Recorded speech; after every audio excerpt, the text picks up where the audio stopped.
Presiden Joko Widodo telah memastikan bahwa putra bungsunya Kaisang Pangarep tidak maju menjadi calon wali kota Depok pada Pilkada 2024.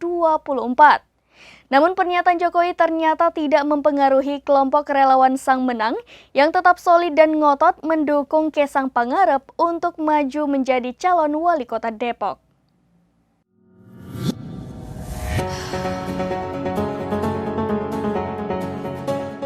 Bertepatan dengan peringatan kemerdekaan pada 17 Agustus 2023, relawan Sang Menang resmi terbentuk di Kecamatan Cimanggis, Kota Depok.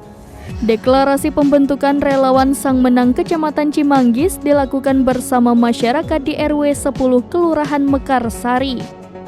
Dalam kesempatan tersebut, Sigit Widodo, salah satu deklarator relawan Sang Menang, menyebut bahwa mereka akan tetap solid. Sigit yang juga menjabat sebagai Ketua DPP Partai Solidaritas Indonesia ini mengaku memahami dan menghormati pernyataan Presiden Jokowi. Sigit mengaku sudah berdiskusi dengan beberapa orang relawan pendukung Kaisang di Depok. Mereka pun sepakat untuk terus mensosialisasikan putra bungsu Presiden Jokowi itu sebagai calon wali kota Depok. Dengan demikian, ia mengatakan bahwa Kaisang sudah siap mendeklarasikan diri sebagai calon wali kota, maka relawannya pun sudah siap.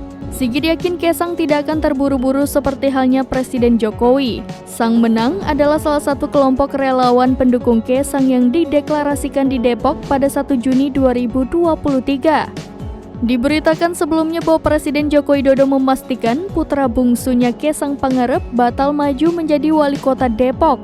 Hal itu diungkapkan Presiden di bawah hadapan 19 pemimpin redaksi media pekan lalu.